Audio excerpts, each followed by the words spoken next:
Buscando un país para todos. Proyecto Bolivia. Proyecto Bolivia.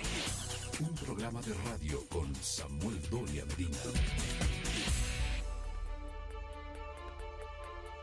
Hola a todos los amigos que nos siguen a lo largo y ancho del país. Estamos viviendo los últimos días del verano y las temperaturas han variado muchísimo en el último tiempo, al igual que la temperatura política que ha remecido a toda América Latina.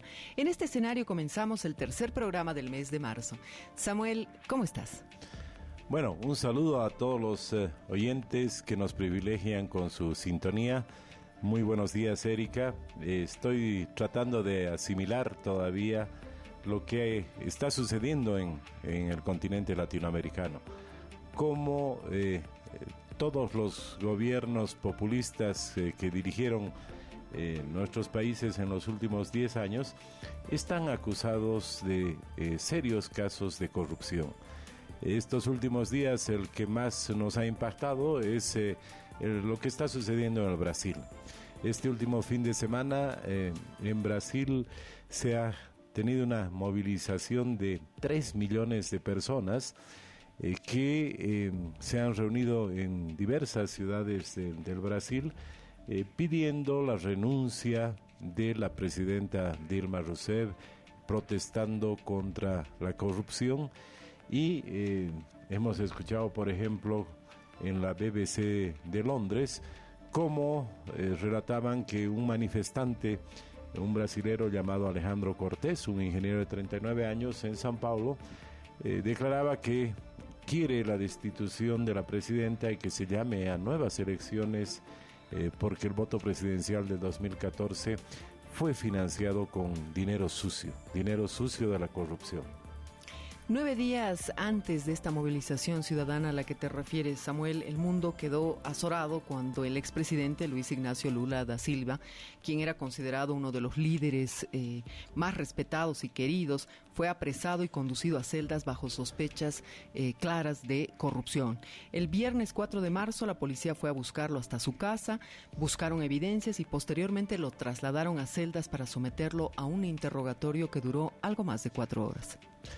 Aunque la gente en el Brasil y en el mundo ha sido sorprendida con esa noticia, parece que esto era inevitable. El miércoles la Fiscalía ha presentado cargos en su contra por el presunto delito de blanqueo de dinero mediante ocultación de patrimonio y falsedad documental. Aunque Lula habló con sus seguidores asegurándoles que es inocente y que se trata de una infamia, su imagen ha sido dañada y el tiempo nos dirá si irreversiblemente. Esta detención es el corolario de una larga investigación sobre la empresa estatal más antigua y poderosa del mundo, Petrobras, la gigante de petróleo y gas en Brasil. Samuel, ¿qué ha podido cambiar el destino de una mega empresa que el año 2008 fuera clasificada como la 6ª compañía más grande del mundo? Era la joya de la corona del gobierno brasilero, se decía que tenía un valor superior a los 287,000 millones, mucho más que la empresa Microsoft en ese momento. No cabe duda, Erika, Petrobras era la mayor empresa de Brasil y la mayor empresa estatal de Latinoamérica. Fue fundada en el año 1953 y fue durante muchas décadas el orgullo de ese país. En el último tiempo se registra que emplea a cerca de 90,000 personas y que produce 2,5 millones de barriles de crudo cada día. Tanto el expresidente Lula como la presidenta Dilma Rousseff depositaron en la petrolera el futuro del Brasil.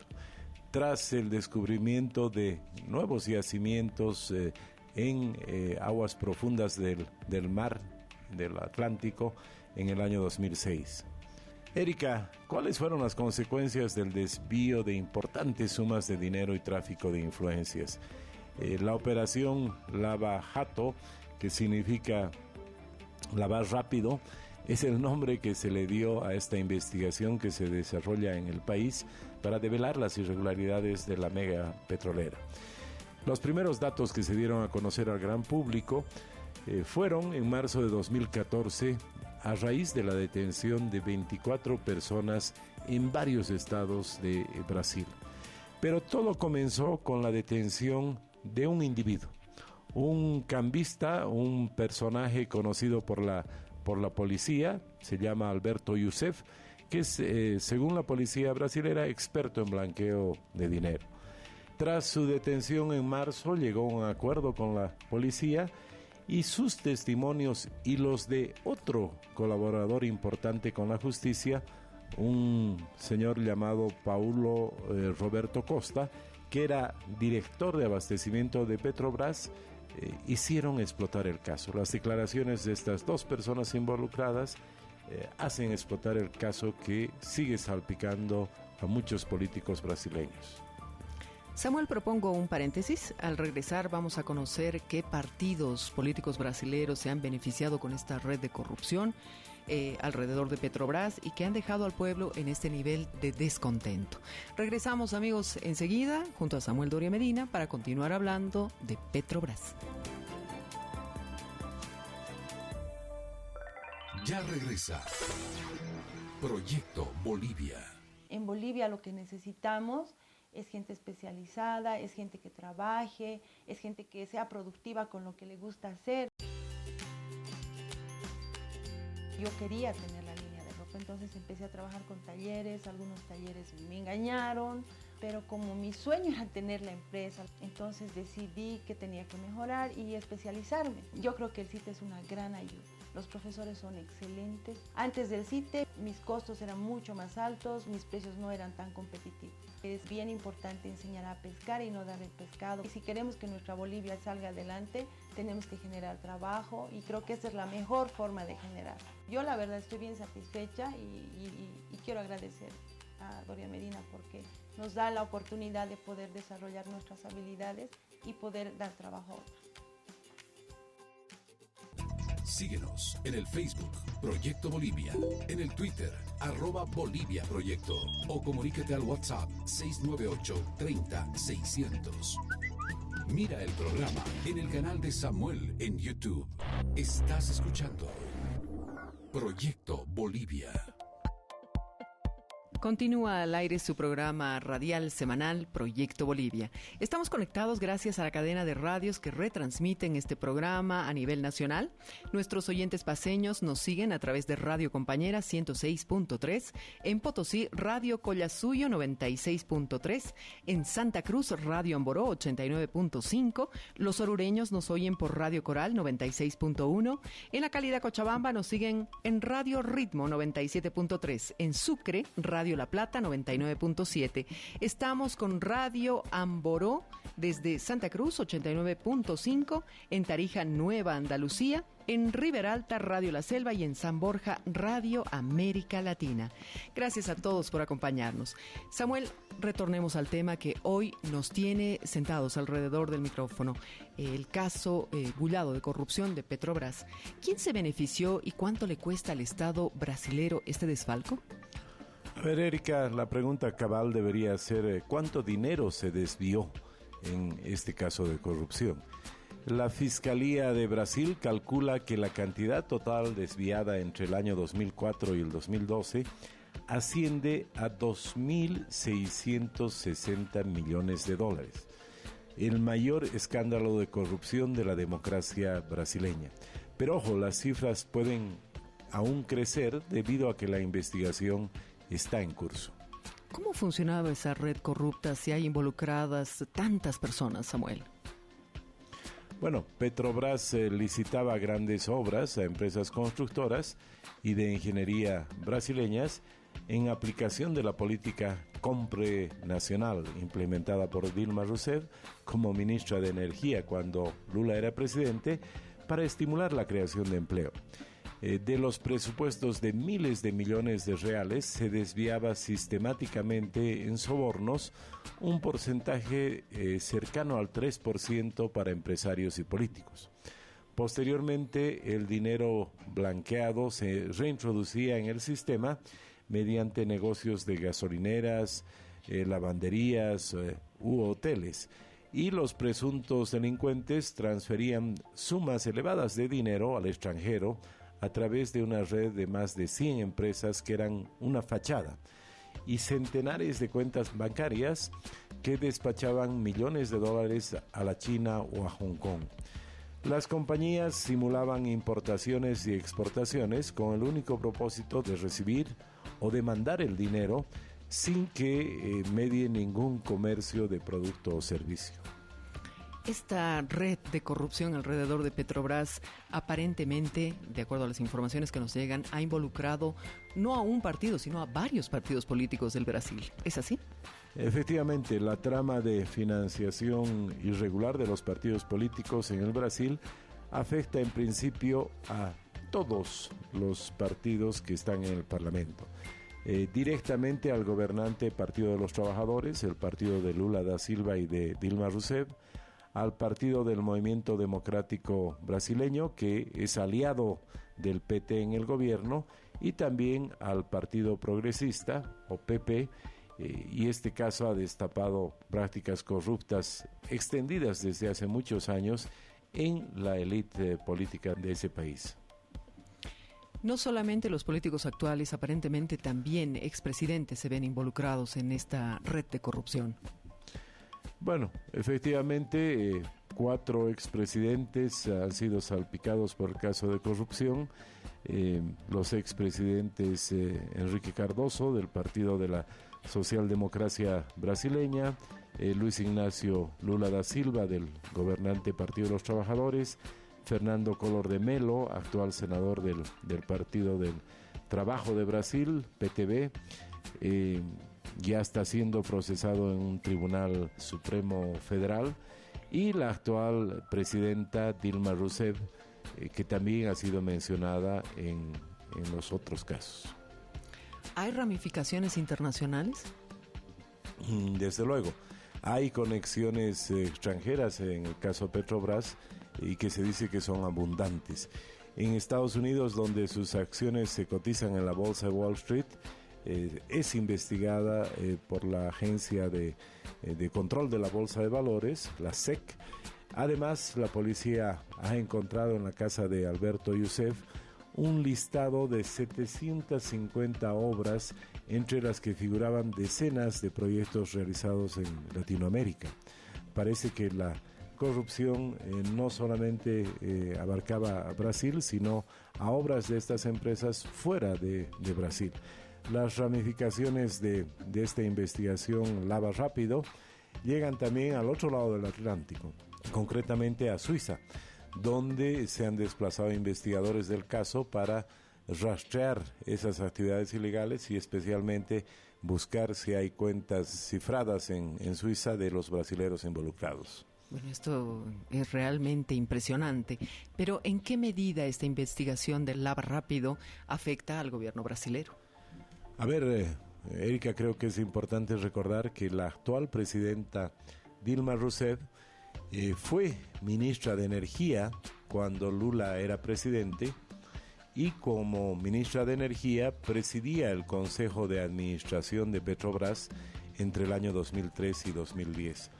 Cuando se aprueban y ejecutan las operaciones más escandalosas de este caso, entre ellas la más grave, la compra de una refinería en Pasadena, en Estados Unidos, por un precio 47 veces superior al que se había desembolsado 2 años antes, en el año 2004. Es decir, venden una refinería en un precio muy bajo y después de 2 años la compran en un precio prácticamente 50 veces mayor, la misma refinería que habían vendido barata. Pero quizá el más doloroso golpe que recibe el gobierno brasilero y el PT es de sus anteriores seguidores, de los que antes lo apoyaban. Yo leí esta escena en un periódico, en el periódico El País, que grafica muy claramente, muy nítidamente esa situación. Dice, eran poco más de las 9 de la mañana del viernes cuando 2 coches pasaban lentamente frente al Palacio de Planalto en Brasilia, tocando bocina con insistencia, y sus conductores gritaban: "Es el fin, el PT está acabado". Era la 5ª vez ese mismo día, según los guardias de seguridad que custodian el acceso a la presidencia de Brasil, que tenían ese tipo de de gritos y de expresiones de gente que antes había apoyado al Partido de los Trabajadores. Esas son señales que muestran la inflexión que se está produciendo y que muestra una catarsis política que se efectúa en este cuarto mandato del Partido de los Trabajadores en Brasil. Ha llegado el fin de la bonanza y este elemento puede acabar complicando todavía más a la presidenta del Brasil, Dilma Rousseff. ¿O qué opinas, Samuel? No hay duda que el impacto desde el punto de vista político ha sido tremendo. Y se hacen apuestas inclusive en el mundo respecto no a si se queda Dilma Rousseff o no en el poder, sino cuánto tiempo demorará en salir del poder y que cambie de gobierno ese país. Lo cierto es que esta operación Lava Rápido ha entrado en una nueva fase con nuevos denunciantes y apresos, como por ejemplo el expresidente de OAS, los rumores de que Marcelo Odebrecht, propietario de la compañía más grande del sector en América Latina, podría autorizar, podría empezar a hacer que todos los ejecutivos de su empresa aporten con pruebas revelando todavía más casos de corrupción en el Brasil. Ha sido también muy impactante la declaración del padre de Marcelo Odebrecht, que ha dicho, perfecto, lléveme también a mí a la cárcel, pero se necesitan 3 celdas, una para mí y 2 para quienes sabemos, refiriéndose obviamente a la presidenta y a Lula da Silva. Entonces, no hay duda de que este escándalo ha tenido los efectos de un terremoto en la política brasilera, pero también hay un impacto muy fuerte en la economía de ese país. Sabemos de que las materias primas han bajado de precio, sabemos de que la economía brasilera está en medio de la incertidumbre y se estima que este año va a haber una caída de 3,5% de esa economía, la economía más grande del continente. O sea, va a tener un retroceso muy significativo, lo cual va a hacer que se eche gasolina al fuego, va a hacer que haya más desempleo en Brasil, que haya más problemas y seguramente este efecto económico va a acelerar esta crisis. El panorama no se ve alentador, Samuel. El caso brasilero, por supuesto, es muy emblemático debido al peso específico de su economía, pero prácticamente todos los países de la región están siendo sacudidos por casos similares, menores o peores, pero en una misma dirección. Efectivamente, Erika, tenemos el mayor caso de corrupción en este momento en Brasil, que afecta a Lula da Silva, expresidente de ese país, a la actual presidenta Dilma Rousseff, a muchos políticos, empresarios de ese país. Tenemos casos de corrupción muy serios en Venezuela. La revista Forbes menciona que la hija del expresidente Chávez es una de las mayores millonarias del mundo, con varios miles de millones de dólares.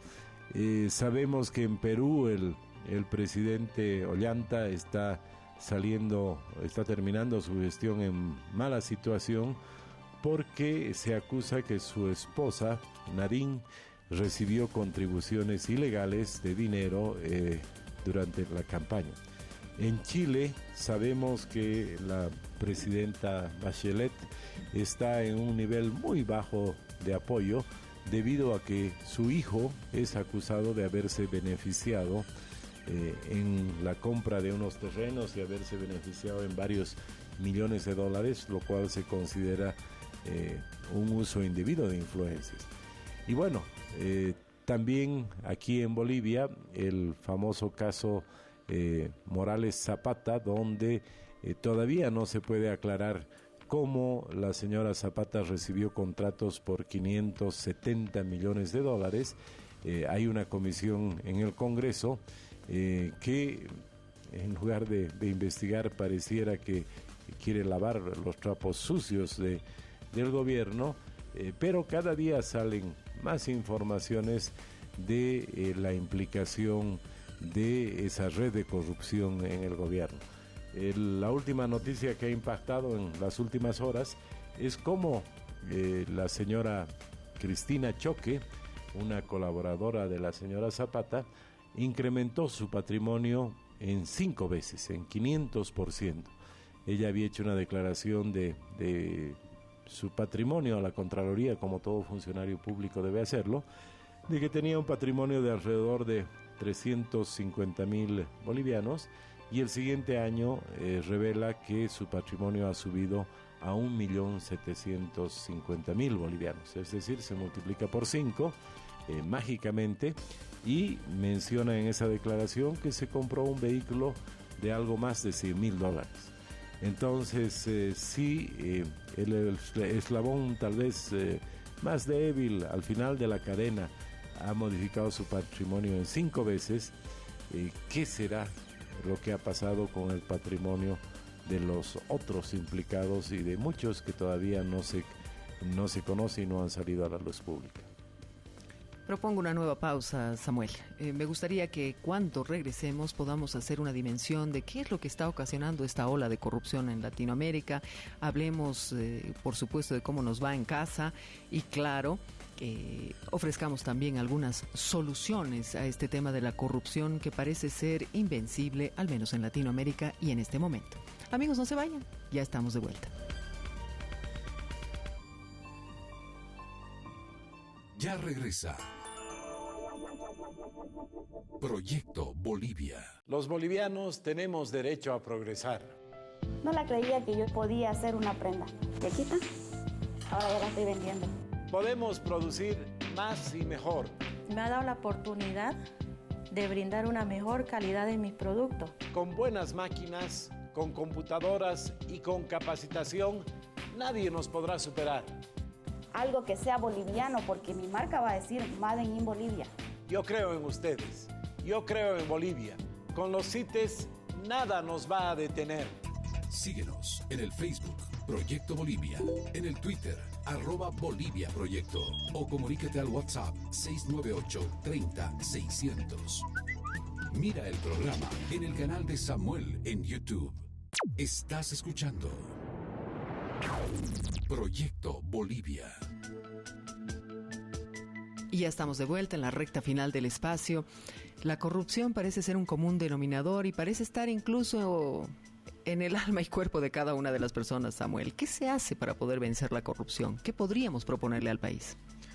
A ver, Erika, yo creo que vamos viendo con mucha claridad circunstancias comunes en los países sudamericanos donde aparecen los casos de corrupción.